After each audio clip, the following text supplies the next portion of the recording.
अभी हमारे साथ है अररिया के नगर परिषद के दो युवराज धीरज नयन और प्रणव रोशन जी। इनसे जानते हैं अररिया नगर परिषद में अभी तक क्या कार्य हुआ है और आगे की इनकी क्या योजना है। और धीरज नयन जी, आपको बहुत बहुत शुभकामना हमारे चैनल में आने के लिए। बहुत बहुत धन्यवाद। परमान टाइम्स का बहुत बहुत धन्यवाद। अखिलेश भैया आपका बहुत बहुत धन्यवाद। साथ में यहाँ पे नगर परिषद के हमारे कुछ माननीय पार्षद हैं, श्याम भैया भी हैं, नूर चाचा भी हैं। ठीक है, सबको साथ में बहुत बहुत शुभकामनाएं। अभी जो है नगर परिषद हम लोग आए हैं, आपका ये कार्यालय जो है ये बहुत भव्य तरीका से बना है। इस टाइप की कार्यालय अररिया में खास करके नहीं देखने को मिलती है। इसको आपने कब बनाया, थोड़ा सा ये बताइए। आपका दोनों सवाल का जवाब देंगे। पहला सवाल आपका ये था कि नगर परिषद में कार्य के बारे में क्या कार्य किया गया है, और दूसरा सवाल है कि ये जब हम नगर परिषद यहाँ पे आए थे, मेरे पापा जब माननीय मुख्य पार्षद का वो शपथ ग्रहण जब लिए थे, उसी समय मैं आपको ये बताऊं कि मैं नगर परिषद कभी कभी आता था घूमने के लिए। तो ये जो था, ठीक है, ये बड़ा मतलब कि अस्त व्यस्त था, और ये जगह जो था खंडहर टाइप का था। ये शटर जो देख रहे हैं इधर, ये शटर जो है खुला हुआ था, मतलब व्यवस्थित नहीं था, कुछ भी व्यवस्थित नहीं था। तो हम लोग प्लानिंग किए कि माननीय मुख्य पार्षद को बैठने के लिए कक्ष होना चाहिए, वो कक्ष भी यहाँ पे नहीं था। तो ये सामने में जो है माननीय मुख्य पार्षद के लिए एक कक्ष हम लोग बनवाने का कार्य किए, और साथ में उनके जस्ट आगे में ये हमारे नगर परिषद वार्ड नंबर 1 से लेकर के वार्ड नंबर 29 तक के जो हमारे जनता जनार्दन जो आते हैं, ठीक है, उनको बैठने के लिए एक व्यवस्थित तरीके से यहाँ पे सोफा लगवाए, और जब वो आते हैं तो उनको पानी की व्यवस्था मिले, उनका हम सही से सेवा कर सके। लक्ष्य बस एक है कि आपका दिल में हम जगह बना लें, ठीक है, आपका मन को मैं जीत लूं, लक्ष्य बस इतना ही है। ठीक है, उसके लिए ये व्यवस्था की है। और जहां तक आप विकास कार्यों के बारे में हमसे भी पूछा, तो विकास कार्यों में अररिया नगर परिषद में जो हमने मैनिफेस्टो में जो वादा किया था, उसमें एक आध अभी तक पूरा नहीं कर पाए हैं। वो भी लगता है बहुत जल्द पूरा करके आप लोगों के समक्ष में आऊंगा। अभी सीसीटीवी कैमरे लगाने का कार्य किया गया है। नगर परिषद को असामाजिक तत्वों से बचने के लिए, सुदृढ़ करने के लिए सीसीटीवी कैमरा लगाने का कार्य किया गया है, जिसका कि स्ट्रॉन्ग रूम जो है महिला थाना के ठीक आगे में फर्स्ट फ्लोर पे रखा गया है, जो हमारे अररिया प्रशासन के द्वारा 24 घंटे निगरानी में होता है। 8-8 घंटे का शिफ्ट बना हुआ है। अगर नगर परिषद के अंदर में कोई भी असामाजिक तत्व कहीं भी खड़े हैं, तो आप ये सचेत हो जाइए कि आपको कोई देख रहा है। ठीक है, आपको कोई देख रहा है, आप सीसीटीवी कैमरे के नजरों में हैं। अगर नगर परिषद क्षेत्र में किसी भी लोगों को कहीं पर भी गाड़ी छीनने का कार्य, स्मैक बेचने का कार्य, कुछ भी किया जाएगा, ठीक है, तो वो हमको नहीं लगता है कि वो बच पाएंगे हमारे प्रशासन के द्वारा, क्योंकि प्रशासन उस पर पैनी नजर लगा करके बैठी हुई है। और मेरा ये लक्ष्य है कि मैं अपने जनता को, मैं अपने लोगों को, मैं अपने भाई को, मैं अपने बंधु को, प्रियजनों को मतलब सही से रखूं, सुरक्षित रखूं, यही लक्ष्य है। और उसके लिए सीसीटीवी, अभी आपने देखा होगा कि पूरे नगर परिषद क्षेत्र में आपको जाके लाइटिंग का कार्य किया गया। आप पहले घूमते होइएगा अररिया नगर परिषद, तो आपको ये पता चलता होगा कि कितना अंधेरा है, कहाँ पे लाइट था, हमको बताइए। मैं आपसे पूछता हूँ, आप भी अररिया के बाहर से नहीं है, परमान टाइम्स, आप भी परमान टाइम्स चैनल को चलाते हैं, हमको आप ये बताइए कि क्या पहले अररिया जो था लाइटिंग का सुदृढ़ सुंदर व्यवस्था था? सुरक्षित और सुव्यवस्थित हुआ है हर जगह लाइटिंग, और ये सीसीटीवी का कार्य जो है बेहतर देखने को मिलता है। मेरा अररिया आरएस चले जाइए, ठीक है, अगर जाने के बाद आपके मुंह से अगर ये नहीं निकलेगा ना कि वाह क्या अररिया हो गया, तो फिर काम करना बेकार है। आप शमशान घाट सवदागरी चले जाइए देखने के लिए, क्या सवदागरी का वही हालत था? मैं पूछना चाहता हूँ, सवदागरी हमारा वैसा था? सवदागरी जाने का जो मार्ग था ना, वहां पे जाने के लिए आपको इतना कीचड़ में जाना पड़ता। जब आपके घर से कोई जब स्वर्गवास की निका होता है, जब आप सवदागरी जाते तो आपके आंख में रोना आता। ठीक है, उस सवदागरी को ठीक करने का कार्य जो है माननीय मुख्य पार्षद, हाँ, पापा और उनके पूरे टीम के द्वारा किया गया, और अभी शानदार, सुंदर और व्यवस्थित सवदागरी वहां पे बन करके तैयार है। वहां तक जाने के लिए सुंदर व्यवस्थित रोड का निर्माण किया गया, लाइटिंग की व्यवस्था किया गया, और उसके पीछे में जो है पापा काफी स्ट्रगल किए, काफी मेहनत किए। एक एक पोल गाड़ने में पापा वहां पे खड़े होकर के, पता है, एक एक वेपर लाइट जो लगाए हैं ना चेयरमैन साहब, माननीय मुख्य पार्षद खड़े होकर के वेपर लाइट लगाए। ठीक है, ये आपको जो है ना अररिया नगर का एक एक लोग, एक एक जनता, जब आप घूमिएगा नगर परिषद क्षेत्र तो उनसे बात करिएगा तो वो आपको बताएगा। हम चाहते हैं कि नगर परिषद के अंदर में कोई भी मेरा एक गरीब भैया अगर आ जाए, उनका यदि आवास योजना है तो उनका कार्य नहीं रुकना चाहिए। हम उनका हाथ पकड़ते हैं, उनको लेकर के सीधे चले जाते हैं ऊपर। भाई रहता है मेरा, भाई को पकड़ दूं जल्दी लाके जो ऊपर जे काम चुका नहीं सकर, क्योंकि हम उन्हीं के आशीर्वाद से आए हैं, उन्हीं का सेवा करना मेरा धर्म है। ठीक है, उनका हम जितना अच्छे से अच्छा सेवा कर सके। ये 5 वर्ष का हमको सेवा काल मिला था, जिसमें मेरा 2 वर्ष 3 महीना 4 महीना लगभग हो चुका है। ठीक है, और इसमें हम सीसीटीवी लगा लिए, इसमें हम शवदाह शमशान घाट को चकाचक बना करके तैयार कर लिए हैं। इसमें हम लाइटिंग की व्यवस्था सुदृढ़ कर लिए हैं। नगर परिषद को सुव्यवस्थित तरीके से तैयार कर लिए हैं। रोड नाला का कार्य तो कोई बात नहीं, वो तो होता ही है, ठीक है। मतलब हर एक क्षेत्र में जो भी बस स्टैंड के लिए काफी प्रयासरत हैं। बस स्टैंड के बारे में मैं आपको बताऊं कि जब प्रगति यात्रा में हमारे माननीय मुख्यमंत्री जी जब अररिया आए थे, तो वो पूछे थे कि अररिया नगर परिषद श्री विजय कुमार मिश्र, मुख्य पार्षद नगर परिषद अररिया, आप मुझे बताइए कि आपका क्या मांग है। उसमें हमारे मुख्य पार्षद खड़े होकर के बोले थे कि सर हमको कुछ नहीं चाहिए सर, बस स्टैंड में माता बहनें रोने लगती है सर, उसको सोच करने के लिए, शौचालय करने के लिए सर वहां पे डीलक्स शौचालय होना चाहिए सर, नहीं है सर, अररिया में बस स्टैंड नहीं है सर, सर उसका समुचित व्यवस्था सर होना चाहिए सर। सर मैं लेटर लेकर के आया हूं सर, ये आपको मैं देना चाहता हूं और मैं आपको बताते हुए ये प्रसन्नता जाहिर करना चाहता हूं कि उन्होंने जो वो लेटर दिया था वहां पे पापा, उनका जवाब भी आया है सचिव महोदय के यहाँ से, ठीक है।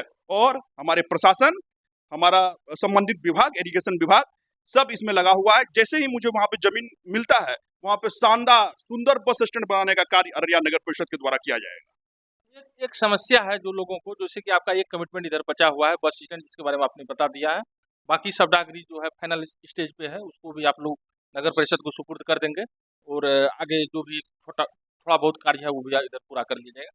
एक समस्या जल जमाव को लेकर, खास करके जो आश्रम रोड में है, वो सोशल मीडिया पे भी वायरल होता है। जैसे ही बारिश थोड़ी सी हुई, वो रोड जो है पूरे सीमांचल में दिखने लगता है कि भाई इस तरह का अररिया का एक छोटा सा कार्य, उसको कैसे क्या योजना है उसको ठीक करने की? देखिए जल जमाव का वहाँ पे जो है समस्या ये कोई ऐसा नहीं है कि अचानक से ऐसा हुआ है, ठीक है। मैं भी ऐसा देखता हूँ कि थोड़ा सा भी पानी आता है ना तो वहाँ पे पानी लग जाता है। वहाँ पे मेरे कार्यकाल से पूर्व में वहाँ पे एक नाला बना था, ठीक है। जो नाला जो है हमको लगता है ठीक तरीके से नहीं बनाया गया था, पर उसके लिए अभी हम लोग क्या किए हैं कि अपना पूरा टीम को बुला करके लेवल करवाए। गुड्डू चचा का जो दुकान है वहां से हम लोग एक लेवल किए हैं और लेवल कर करके उसको लाए नगर परिषद के सामने में जो ये नाला देख रहे हैं आप, यहाँ तक लाए हैं, ठीक है। और वहां पे कितना गहराई होना चाहिए, उसके बाद कितना गहराई होना चाहिए, उसके बाद कितना गहराई होना चाहिए, सबका लेवल किए, ताकि यदि वहां पे पानी आए, रोड पे पानी लगे तो थोड़ा देर के लिए रोड पर पानी लगे, फिर नाला से धीरे धीरे पानी जो है मेरा निकास हो जाए। पूरा इंजीनियर का टीम उसमें काम कर रहा है और बहुत जल्दी वहां पे जो है आप देखिएगा कि मतलब दक्षिण साइड में, मतलब कि उस रोड से दक्षिण साइड में बहुत जल्दी एक नया नाला बन के तैयार होगा और पानी जो है निकालने का कार्य किया जाएगा। हमको भी दुख होता है, ऐसा नहीं है कि हमको तकलीफ नहीं होता है। मेरा वो घर है, वो जितना वहां पे घर देख रहे हैं उसको हम अपना घर समझते हैं। अगर वो मेरे ही वार्ड में पड़ता है, समझिए वार्ड नंबर 10 का ही बॉर्डर है वो, ठीक है। हमको भी दुख होता है, हम भी उधर से जाते हैं और हम चाहते हैं कि हमको लोग वहां पे रोक ले, हमको रोक करके वहां बैठा दे कि क्या न तोरा से बने की दिक्कत है, ठीक है। पर ऐसा नहीं है, हम उसके लिए लगे हुए हैं। मेरे पापा जो है माननीय मुख्य पार्षद, मेरा छोटा भाई है, ठीक है। हम लोग सब लगे हुए हैं, हम लोग सब चाहते हैं कि अररिया नगर परिषद में मैं अपने कार्यकाल में शानदार कार्य, शानदार प्रदर्शन करूं, शानदार कार्य करूं और सबके दिलों में अपना जो है एक जगह बना पाऊं, सबके मन में मैं उतर पाऊं, इसके लिए बहुत प्रयासरत हूँ, बहुत प्रयासरत हूँ। क्या ये हल जो है इस वर्ष निकल पाएगा बारिश से पहले, या लोगों को इंतजार करना पड़ेगा? देखिए अभी उसका जो है एस्टिमेट बनेगा, तो कुछ तो समय लगेगा, प्रोसेस है, ठीक है। वो हम चाहेंगे कि तुरंत बन जाए, तो ऐसा नहीं है। सरकार का अगर कोई फंड है तो उसको भी खर्च करने का एक प्रोसेस है, तो हम एग्जीक्यूटिव सर के पास लगे हुए हैं, ठीक है। उसमें भी लगे हुए हैं। महिला कॉलेज के अंदर में जो है हमको एक शौचालय बनाना है, क्योंकि वहाँ पे हमारी जितनी भी बहनें जाती हैं पढ़ने के लिए, उसको वहाँ पे उचित शौचालय नहीं है महिला कॉलेज के अंदर में, उसके लिए भी लगे हुए हैं। शमशान घाट में एक हमको ये गेट बनवाना है, ठीक है। वो त्रिशुलिया घाट पे जो शमशान घाट है वो सब तो बन के तैयार है, रोड भी बन गया, शवदाहगिरी भी बन गया, सब कुछ बन गया, पर वहाँ पे एक गेट नहीं है। तो चाहते हैं कि एक वहाँ पे गेट बन जाए और उसमें एक उचित नाम जो है, नाम भी हम लोग सोच रहे हैं, एक नाम गेट में लिखाएगा और वो मुक्ति धाम करके होगा और वहां से लेकर के शमशान घाट तक जो है गीता का श्लोक भी लिखाएं। मतलब अच्छा लगना चाहिए, मेरा अररिया सुंदर लगना चाहिए। मेरी ये मट्टी जो है, ये माटी जो है, इसको उठा करके मस्तक पे से लगा लूं ना तो मतलब हृदय को सुकून मिलेगा। इसी माटी से जन्म लिया हूँ, इसी माटी में मतलब सब कुछ मेरा यही है, यही समझ। इसके लिए जितना भी करूं वो मेरे लिए कम है। अगला सवाल अब प्रणब रोशन जी से होगा।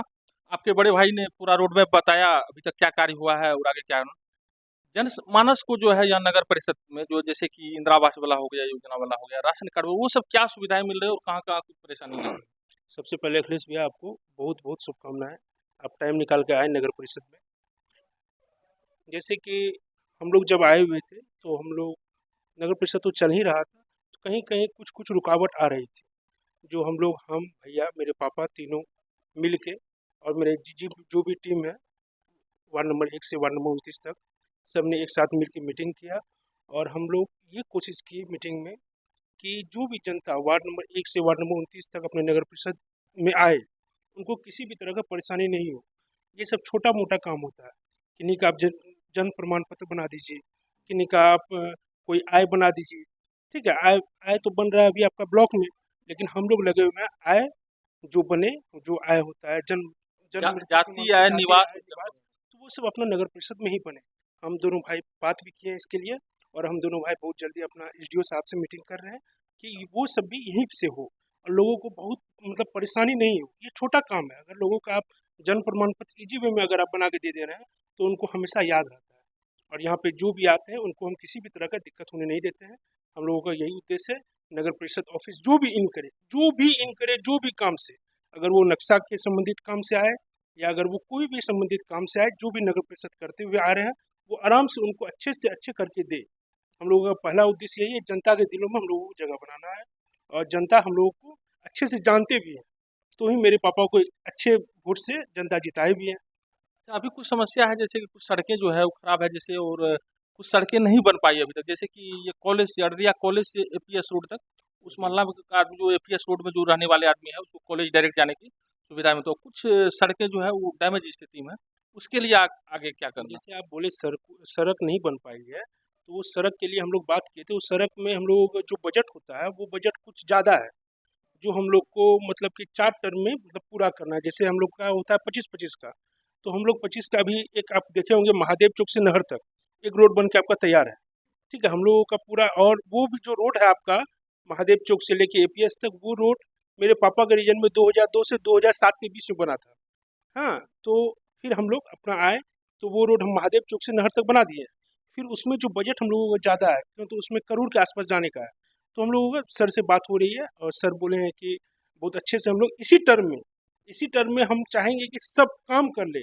रोड मेरा नगर में एक भी नहीं छूटे, एक भी रोड मेरा नगर में गली कुची कहीं भी नहीं रहे। और ये तो मेन सड़क है, ये तो एपीएस आती है सारा, मतलब एपीएस वाला जो रोड है वो तो मतलब स्कूल का सारा बच्चे आते हैं जाते हैं, उसको बहुत ही दिक्कत होता है। तो वो रोड हम लोग का मुख्य है, वो रोड बहुत जल्दी बनेगा। और भी जहाँ भी जो रोड बचा हुआ वो उसमें हम लोग लगे हुए हैं, जितना जल्दी हो उतना जल्दी उसको करना है। अच्छा, अररिया नगर परिषद आप दोनों भाई बेहतर कार्य कर रहे हैं, खास करके वेबसाइट हो या सामाजिक कार्य हो, नगर परिषद से जुड़ा जो भी कार्य हो उसका भी बेहतर कार्य हो। लेकिन एक चर्चा जो आपके बारे में बेहतर सुनी, प्रधानमंत्री मोदी जी से आपकी मुलाकात हुई थी, तो कैसा रहा उस मुलाकात के बारे में थोड़ा सा बताइए। देखिए ये तो मेरे लिए बहुत सौभाग्य का बात है।